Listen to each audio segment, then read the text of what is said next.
Thanks everyone for tuning in to this Stardom discussion on 2024's storylines and the company's creative direction. With just over 2 weeks left in the year, we've seen enough to determine which booking decisions were fantastic, which were flawed, and which were forced. In order to talk about Stardom storytelling, I need the help of a well-trained storyteller. And so my guest for today is Meerkat Ultra. Meerkat Ultra, how is your day going so far? Hi, how's it going? Thanks for inviting me. Going pretty well. Not so bad. And I'm not entirely sure where this conversation will go in terms of our ultimate opinions, but I do want to let everyone know that there will be at least 1 or 2 segments of talking about some of the negatives of Stardom's writing, booking, storylines, whatever you want to categorize this as. So just as an advance notice, I'm probably going to be a bit critical of some of the things Stardom has done this year in 2024. And I'm also letting you know as well, Meerkat, that will probably happen at some point. It's fine. Okay, you don't sound too concerned. I wanted to specifically talk to you about this topic. You yourself, you've written a number of things. You've written scripts. You've worked with actors, you've watched a lot of wrestling, and you have covered a lot of Stardom. So the first question I've got is that what are some of the things that you notice when Stardom is doing a good job of conveying its stories, when the writing or the booking in Stardom is going well? If things are going in a positive direction, if Stardom is having an impact, what kind of results will that produce? Or how will it change your viewing experience? How will it affect the quality of their product, for lack of a better term? When it comes to like wrestling or Stardom in general, like a lot of the matches itself kind of like exist on their own in the future anyways. When you look back at them, when I look back at some matches, I sometimes have to think a little bit harder what the story was leading into it. So a lot of matches will probably just live on their own, and as long as the work is good between the wrestlers and stuff. You get people who like Stardom and like doing work in their wrestlers and just riding with them because that's their team, which is fine. And then there are other people who are a lot more critical. It's kind of like 50-50. It kind of depends on what boat you float on, or which wrestler is being featured, and what exactly is happening. I would say, for me personally, the wrestling itself, the story within the wrestling itself could impact a lot more, of course. Like Tam Nakano matches, for example, they always hit a little bit harder because she does have a lot of lore going into it, and she acknowledges it too. Even if it's on Twitter, she acknowledges it, but that's just how those promotions work. That's just how wrestling works over there. They don't get on the mic like in AEW, WWE and spend 15 minutes to explain their backstory like they're MJF or something. Here's the backstory of Tam Nakano for 15 minutes. Yeah, so you don't get that with Japanese wrestling in general, So either way, I digress. I think that's what makes matches a bit more effective. I would say if there's some kind of strong element in there, and when you can usually tell when it's being ignored or it's a little underwhelming. So what we'll do to get this further in gear is we're going to talk about the Stardom story so far. Where are we with this? Because we're basically at the tail end of the year. It's the holiday season. We're coming up on the big year-ending show, which is called Stardom Dream Queendom. So what is going on story-wise? Hate has spread across the land, and the various factions are battling hate in one capacity or another. We, of course, have the upcoming main event of Stardom Dream Queendom between Tam Nakano, the Red Belt champion, and Saya Kamitani of H.A.T.E. This is not only a match in which the Red Belt title is on the line, this is a match in which possibly the fate of Sayaka Kurara is on the line. And we're also doing a bit of a poetic license with this match because it will occur on the 3-year anniversary of when Saya Kamitani defeated Tam Nakano for the White Belt, the Wonder of Stardom Championship. So there is a lot of context surrounding this. A number of other people are trying to overcome this faction, including someone like Maika,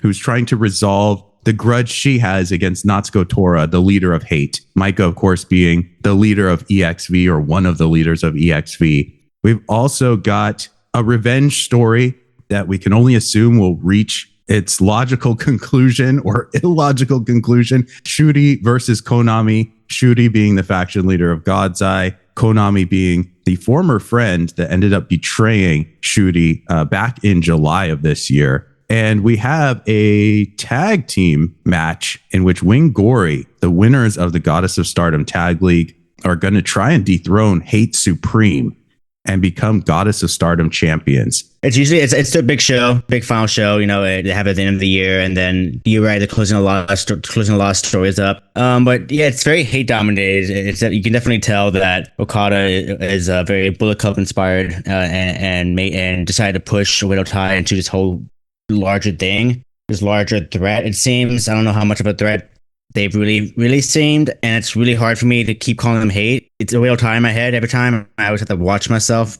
I want to break a couple of aspects of Stardom down between what I'm taking away as positives, what I'm taking away as almost neutral or middle of the road, and what I'm taking away as negative. So we'll start on a bit of a more positive light.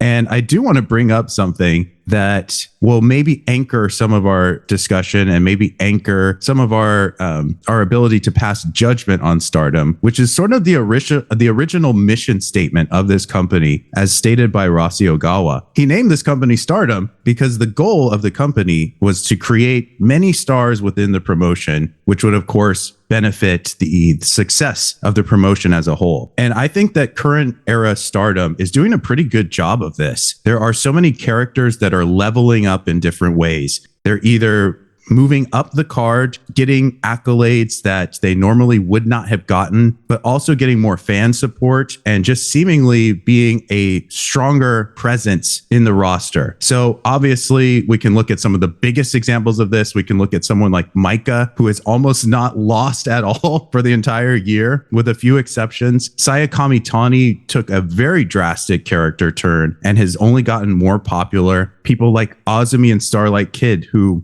fans have been clamoring for to get more big opportunities to try and go after the big belts. That is actually happening. Azumi is going to be challenging Mayu Iwatani for the IWGP title in January. And as we mentioned, Starlight Kid is going to be challenging Natsupoi here in December. We also have people like Hanan. Hanan has successfully won 2 different tournaments this year, and she even reached the semifinals of the 5-Star Grand Prix, which was the tournament that previously she did terrible in. Challenged for the Wonder of Stardom title in one of, if not the best, Wonder of Stardom title match this year. And we can just kind of go through all the factions and probably find somebody, even people like Sayaka Kurara, who is a rookie but has gotten a tremendous amount of fan support in the venues. She's frequently featured in different sort of smaller storylines, and even maybe the biggest storyline going right now, depending how you want to look at it. So I do want to give them credit for that. I also want to mention the hardships that this company faced not so long ago. There were roster departures, there were injuries, there were real life complications that needed to be countered through something that could be justified in the writing itself. We have someone like Julia leaving the company. We have someone like Utami Hayashishita. In the case of Julia, she left behind DDM. She left behind Maika. In the case of Utami, she left behind Queen's Quest. She left behind Saya Kamitani. And so a natural way to move forward from these losses is to place Maika and Saya Kamitani together, have them in a feud. And this feud is something that was able to kind of fade into the background and resurface across a span of 6 months to, I would say, pretty strong effect. Because of the departures, we had 5 wrestlers leaving Stardom this year. Whether this was intentional or not, we ended up getting more of a focus on some of these rookie wrestlers. So these are kind of things that I consider to be a positive. It was sort of like a very practical and logical way to get through the troubles the company was having, but using writing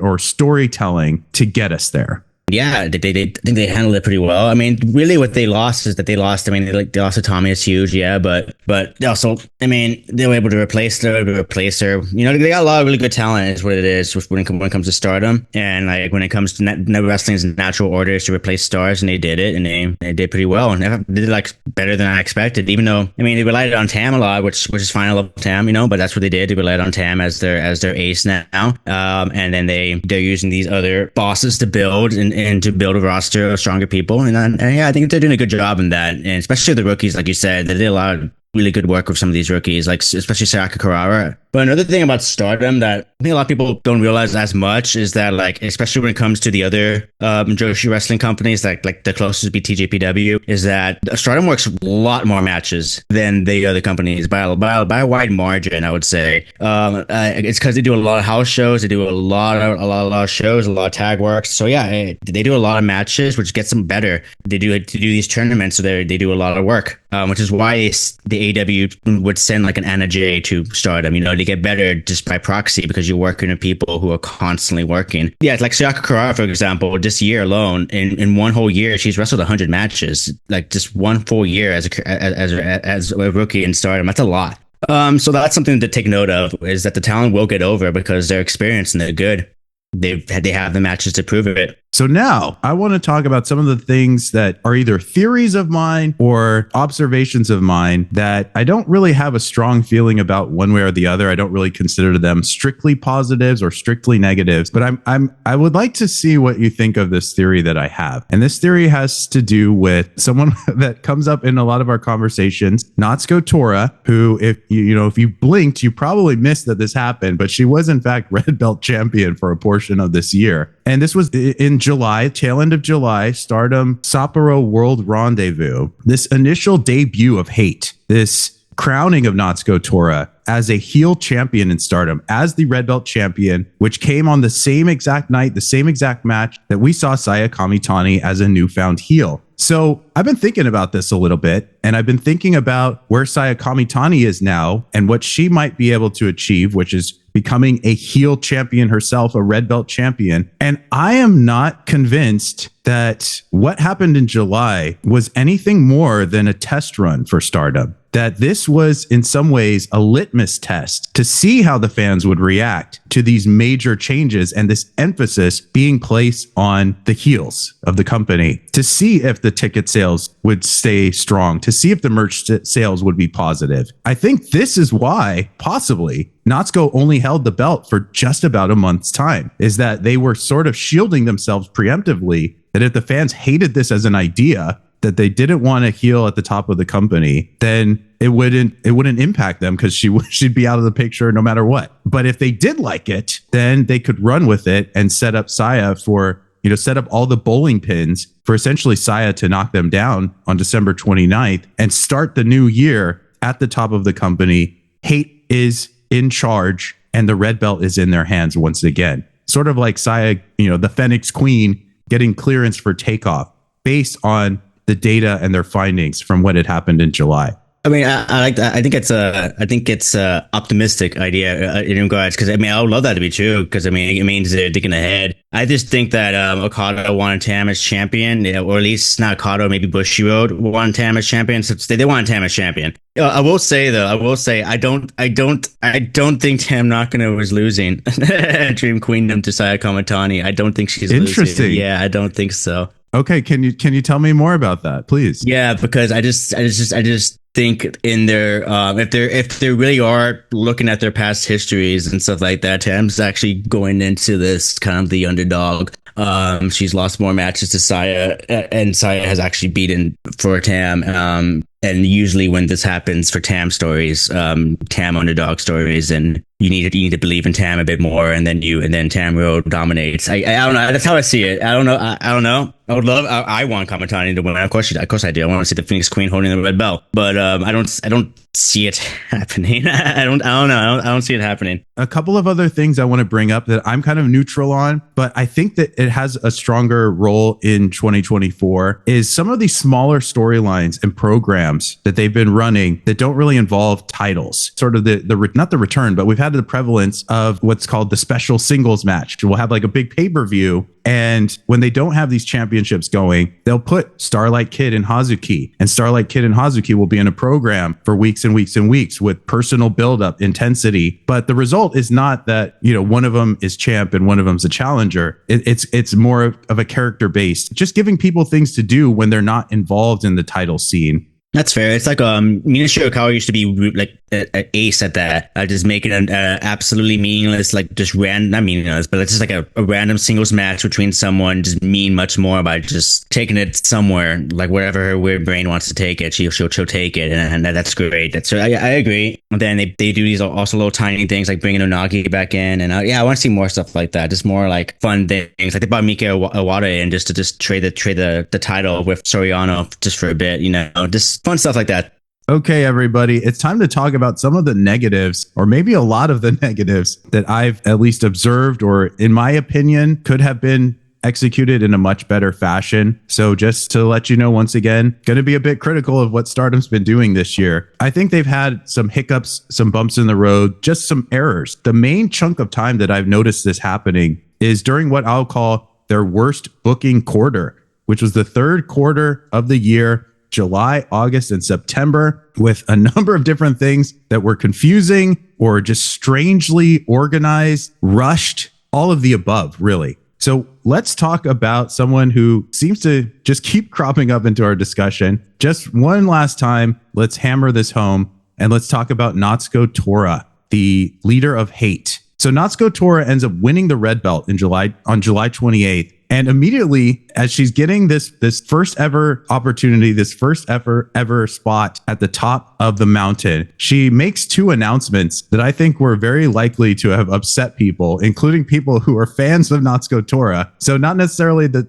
thing you want to be doing. She announced that she wasn't wrestling in the 5-star, and she announced that Oedo Tai was going to be forever disbanded and reorganized as something different. This also comes after the fact. So this is July 28th, right? This is a month after an event from Stardom called The Conversion, which happened June 22nd. And that was the event that was promoted to us as the thing that was going to have all of these life-changing, company-changing twists and turns. The Conversion was the thing that we were being prepared for. Everybody, this is going to change your whole world. This is going to be the paradigm shift. That was the event where fans were preparing for, the worst case scenarios. It's only then a month later that, with no warning, the company springs their actual life-changing twist. And it all happened across 1 week of time. There were 5 title changes between July 23rd and July 28th. There were 2 major character betrayals. There were 2 legacy factions that were disbanded. There were 2 new factions that formed. I don't know why they did it this way. Why did they not engineer this in a sense where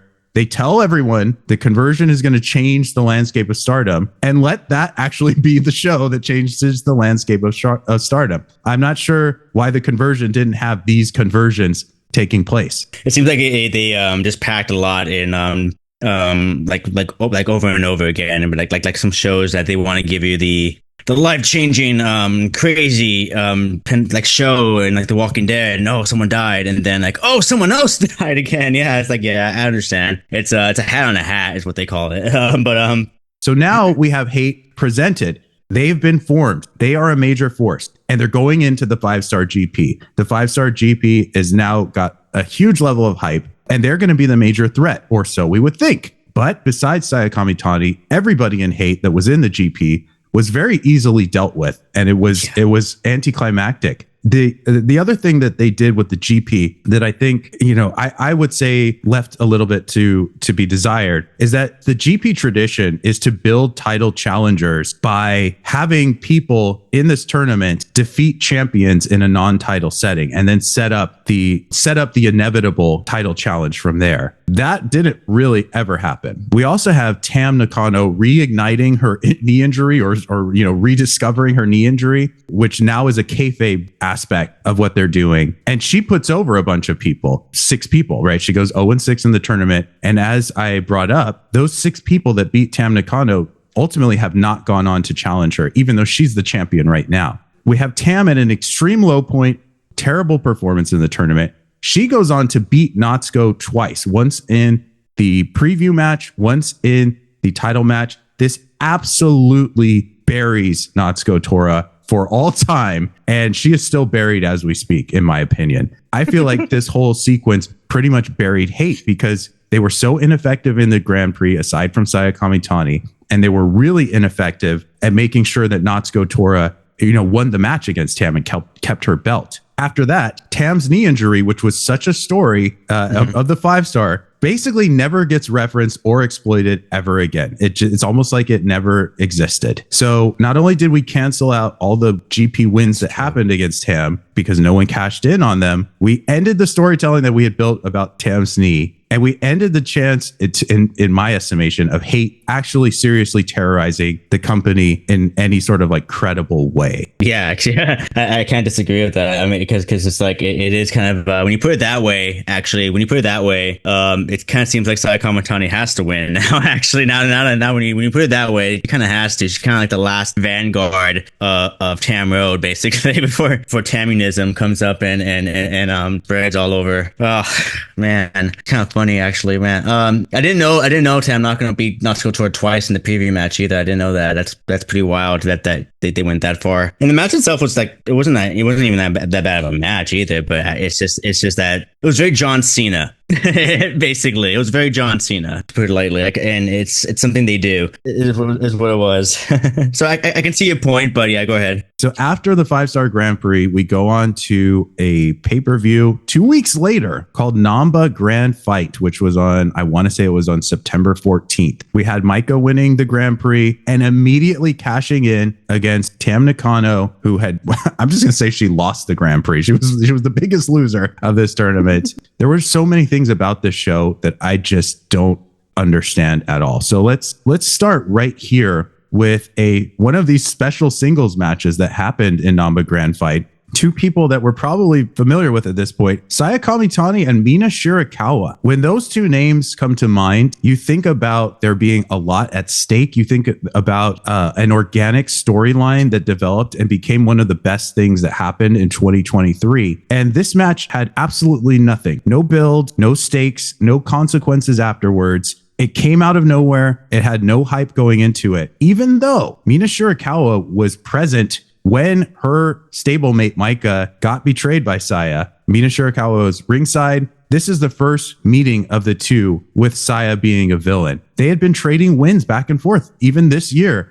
This match was kind of goofy. This match was not very serious. Saya was being a heel and she was cheating, but she was doing it in this kooky kind of fun, mad scientist kind of way. And she got a win over Mina, but if you never saw this match or never knew it existed, I don't think it's going to make a difference. Yeah, I think it's because Mina or Mina girl here is she's just in AEW right now and just like a little focus on Mariah May and Toni Storm, so that's where her attention at. That's how I justify it in my head canon. Yeah, in my head canon, a girl like Mina cannot put her attention to everything going on. But no, I can understand your gripe about it though, because it should be a little bit more than what it was. But yeah, but I got more. So next up, let's talk about Hazuki's match in the Namba Grand Fight show. But before we even talk about that, let's talk about a match that occurred a week prior, a match that occurred on the 8th of September. So what we're talking about is a triple threat match that took place in Korakuen Hall. This was a white belt title eligibility match, meaning whoever won this triple threat was going to go on to be the person to challenge Natsupoi in Natsupoi's first defense as white belt champion. So the people involved in this match, Hazuki of Stars, Hanan of Stars, and Thekla of H.A.T.E. Very important detail to know about this is that Hazuki has already faced Natsupoi in the 5-star Grand Prix at this point, and they went to a time limit draw. So there is an unresolved sense of competition between the two. They seem to be equally matched. That's very important context. Also, what's very important context is that Hazuki has challenged for the white belt several times, has always come up short, and she has declared publicly that this is the year that it's all or nothing. She's either going to win the white belt or it's over for her. So there's already a lot riding on the importance of her getting the opportunity, okay? The heat is already there. The story is already there. Hanan has won the Cinderella tournament and challenged for the white belt earlier this year against Saori. Heartbreaking loss. She was mere centimeters away from winning, and just an act of hubris, essentially, a character flaw, caused her to lose. It wasn't because she wasn't good enough. So she's already got everything she needs. Meanwhile, we have Thekla. Now, Thekla does have history with Natsupoi, but she herself has never challenged for the belt. And this is yet again possibly a chance to make someone in H.A.T.E emerge and feel like a real force of nature. So for me, if you're going to have this match, just told you what happened in the GP. I just told you the existing storylines going on. If you're even going to have this match, this is to decide the first challenger for Natsupoi's first defense. To me, you only have this match if the winner of this match is going to be Thekla, because we need to justify her becoming a white belt challenger for the first time. We also know that Natsupoi is not very likely to lose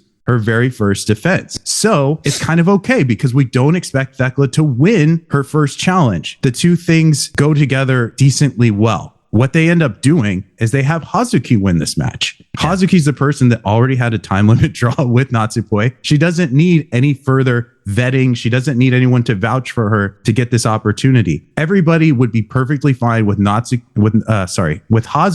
just walking up to the ring one day and pointing at Natsupoi and it's on. She doesn't need this match. She gets this match. She pins Hanan. And so now she's going to be the first challenger against Natsupoi. To me, having her be the first challenge automatically in my brain cancels out any hope of Hazuki winning this very, very, very, very important match to her career. This match that kind of means everything to her. But the way they booked it and the timing, the place they put it at just completely deflates a lot of that. So she ends up facing Natsupoi. She ends up, tragically for her, losing to Natsupoi, but does not surprise me in the slightest. And then after she loses, we have Thekla walk up to the ring and point to Natsupoi. And then it's on between the two of them. I think what we've done is we've lowered the anticipation and the belief that we have in this Hazuki Natsupoi match.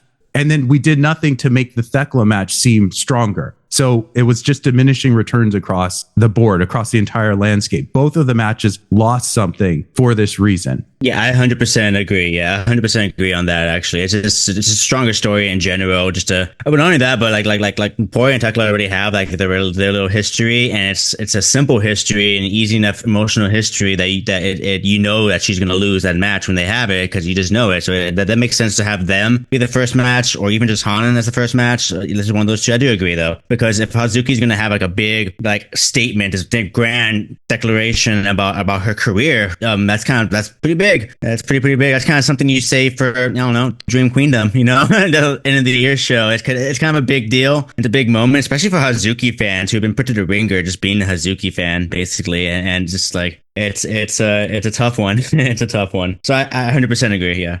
And what we'll see is a through line with all of this stuff they've done, especially in this, what I'm calling the worst booking quarter, the third quarter of the year, is like all of these things can be done under the right context and with the right execution. I mostly have an issue with the execution, not so much the concept. So the last thing I will bring up about this show, Namba Grand Fight, which, as you can probably tell, I was not a huge fan of, is the main event of Namba Grand Fight. Oh yeah. The main event being Tam Nakano, the 0-6 competitor of the GP, who wins the red belt against all logic, and Maika, the former red belt champion, who went undefeated in the 5-star Grand Prix, challenging immediately, going right after Tam, who should, if we're going to be fully invested and immersed in the storytelling, she should still be hobbling around damn near on one leg at this stage. It's just simply too soon after the 5-star GP. It's too soon after Tam Nakano was destroyed by 6 different people in the 5-star Grand Prix. This is a pairing, or this is a head-to-head that had been teased as far back as February of this year. We have Maika, red belt champion for the bulk of this year. Tam Nakano, her successor, the person who didn't actually get dethroned. She had to relinquish the title due to injury. And I just don't know why this is the climactic showdown that we ended up getting. This was supposed to be the match between the red belt titans. I mentioned Tam never officially lost. Maika did lose, but she got screwed out of her red belt. So it wasn't a legitimate clean loss. And the timing of the match pretty much killed all of that. So why go through the convoluted story involving 3 champions, Maika, then Natsuko, Tora, then Tam, if you were never going to protect any one of these people and you were never going to slowly build and enhance the importance of the match. Maybe the worst thing about this, because I'm not mad with Tam beating Maika or anything like that, but the perhaps the worst thing about this is we've gone through this whole red belt saga, the twists and turns, the betrayals, the redemptions, the Tam road being sort of rebuilt. But when this show, Namba Grand Fight, is over and we've already used up Maika versus Tam as a match, there's nothing left to anticipate or care about. It didn't leave a ... It didn't leave but there's this other wrinkle in the story that we didn't quite get to. They got to everything. And in such a quick, successive amount of time, the progression from the progression from Maika to Natsuko to Tam felt very messy. And it took place over the course of less than 2 months. The whole thing, Natsuko becoming champion, losing the belt, Tam becoming champion, and then having Tam versus Maika. The strangeness of it seemed at first to be like, okay, well, they're going to protect one of these things. They're going to protect one match or another. They're going to protect one person or another. This is how, like you said, this is how we get the belt on Tam without compromising something else. But they ended up compromising it all. Yeah, I'm not quite sure what they compromised exactly. What was going on there? Even when just thinking about it, it confuses me a little bit. So yeah. Just one last thing. I know I've been rambling, but go ahead. Worst of all, it just feels empty. It doesn't give you any drama. It doesn't give you any emotional payoff. If at the end of the line, we had something that made us feel strongly and gave us this emotional reaction, gave us this catharsis of some kind, I could overlook a lot of the odd, things in between, but it just got us to a place that was completely anticlimactic in my view.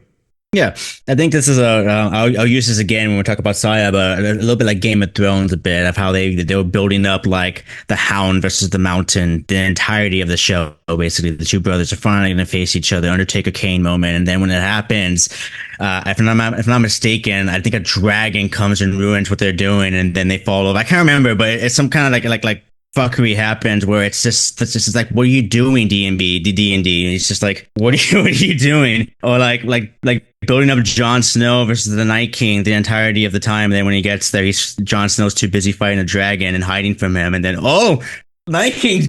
Oh man, good job, little type of deal. It's like, okay, yeah, I see what you mean. But even then, though, when you break down the individual beats of what I talked about, like having be the one who killed, spoiler, sorry, like anyone's gonna watch Game of Thrones anymore anyways, but the moment wise, story wise, when you break it down and analyze it for a character, it makes sense and it works. It does work as a beat, but going to it was like, what are you doing? What are we doing here? And I'll get to it again when we talk about Saya, because I'm going to use Daenerys Targaryen as my example, but it's the exact same thing, basically. And so, yeah, I feel you. It feels like the moment of Tam versus Maika and the story that they're building, even the whole knee and her trying to get her title back and the redemption stuff, all that's fine. And when they do the match, it's just, it happened so soon. It did. It feels like something that we should still be waiting for, basically, for Queendom. It's what it kind of feels like.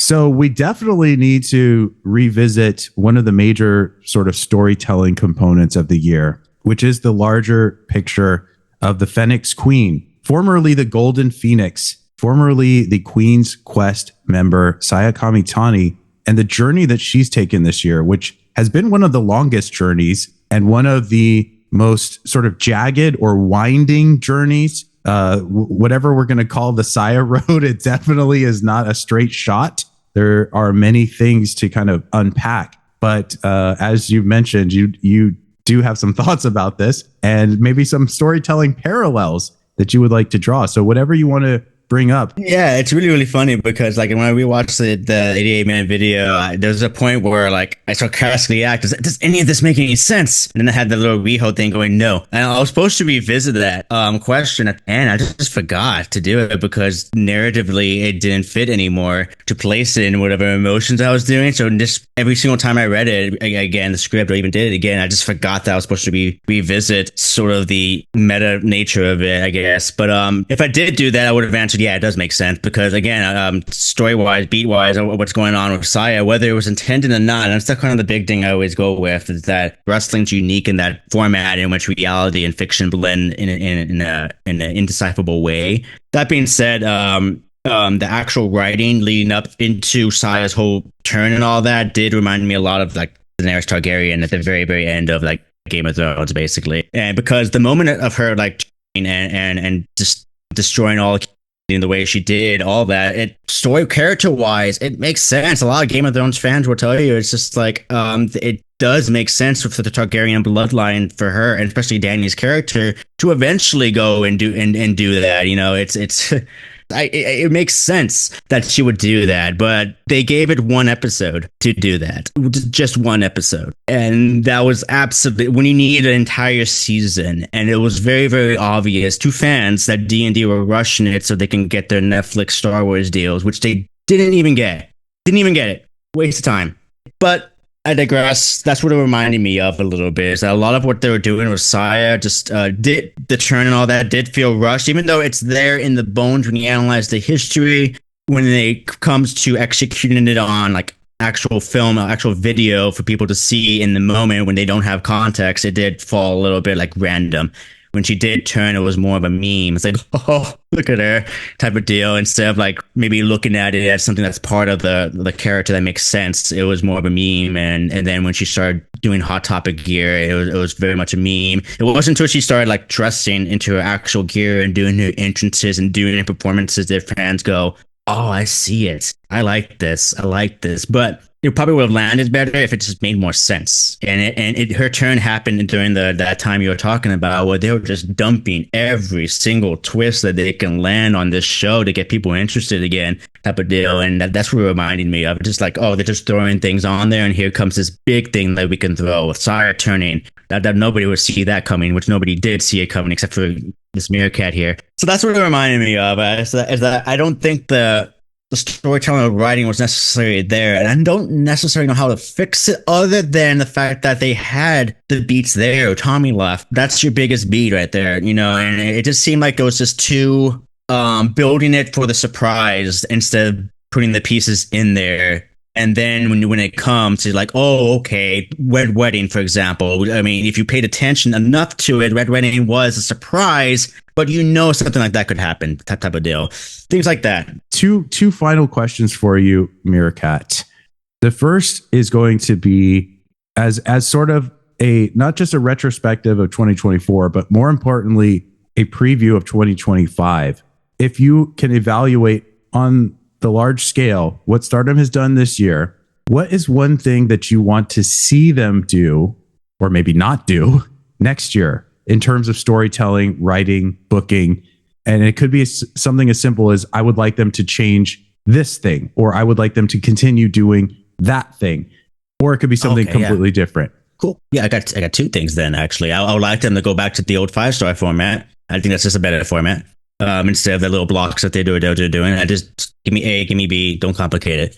You can do lesser wrestlers and make it easier on them, but don't complicate it. But the other thing that I want to see more of, and they have been doing it, but I want to see more of it, is a lot more cross promotion. Bringing in some other wrestlers, like they brought Mika Iwata in, for example, but bring more in there. They've been sending their wrestlers to like Senjo and Sendai and all that stuff. Like Momo and all of them, just bring them in, bring like Big Hash back in there, and have Cherie wrestle more if you can, if you can, or you can bring like Meiko Sanomura's on the fair. I don't know if she will, but just bring like all these wrestlers in. There's so many in Joshi, like especially in Sendai that you've worked with before. You can bring Dash Sako in there, but I would, even if it's possible, I don't know if it is possible, I'll eventually one day want to see that Stardom TJPW crossover, just so I can see Saki Kashima wrestle Palm Harajuku in a dream match that would shatter the internet. That's all I want to see. You can get the Miyu Yamashita Mayu Watani matches, or Miyu Yamashita versus Shuri, or Miyu Watanabe versus like the other Watanabe. I don't know. I want Saki Kashima versus Palm Harajuku. That's all I want. Okay, and then the last question I have for you, since so much of this has dealt with the faction H.A.T.E, they debuted H.A.T.E this year. They've showcased the members quite a bit. They've been in numbers of title matches. They've been all throughout the tournaments. Now let's look at 2025. If you were to predict this, do you think that H.A.T.E as a faction and as a presence in the story will start to normalize a little bit more, where H.A.T.E is just going to be a faction like the other factions in terms of how much screen time they're getting? Or do you think they're going to double down and continue putting this right in the center of the frame and zooming in and focusing in on this group. Sure. Yeah. No, I think they're doubling down. That's what I think. So as their only heel group, and they seem to be liking that type of New Japan booking for them. Then yeah, I see them doubling down, but not just doubling down, but like adding more members and trying to make things surprising and stuff like that. Yeah, that's what I think they're going to try to do. I do. All right. Well, you heard it here first. Stay tuned. If they are going to do something like that, I think Stardom Dream Queendom will be an ample platform for some of that to take place. The evil Kurara. Yeah. So keep your eyes peeled. But I think that about does it, my friend. So we've talked at length about this. I definitely want to thank you for spending your time, sharing your thoughts on this. It's been a pretty fun discussion. Nice. And very interesting. Can you just let people know what you're up to, who you are, and where they can find you, please? Well, at the end of the year for the Meerkat Ultra channel, I've made 120 videos, I would say, give or take. That's not counting things that I took off or things that I made for Patreon. And out of all those videos, I would say that this year for me has been spreading my wings more to other Joshi and other Japanese promotion. I know we're talking strictly Stardom here, but the amount of Stardom that I did for my content has only been like in the dozens, actually. So like my content for like strictly Stardom has only been done like in the dozens, really. It hasn't been much. And so I do a lot more. I go into TJPW, DDT, Choka Pro. I'm doing a new video coming up. I don't know when this is coming out. Actually, it won't be out by then. Around Christmas time, I'm doing a review of the Big Egg Wrestle Universe for AJW, their big 10-hour event that they did, the largest women's wrestling event of all time. So I'm doing a big review on that just to explore more old Joshi and more old time and stuff like that. And that's what kind of I want to do for next year. And that's about it. Now you can follow the channel and stuff. All right. Well, thank you so much, Meerkat, for contributing to this discussion on storytelling. We will see how the story continues to progress in 2025. And thanks, everyone, for watching.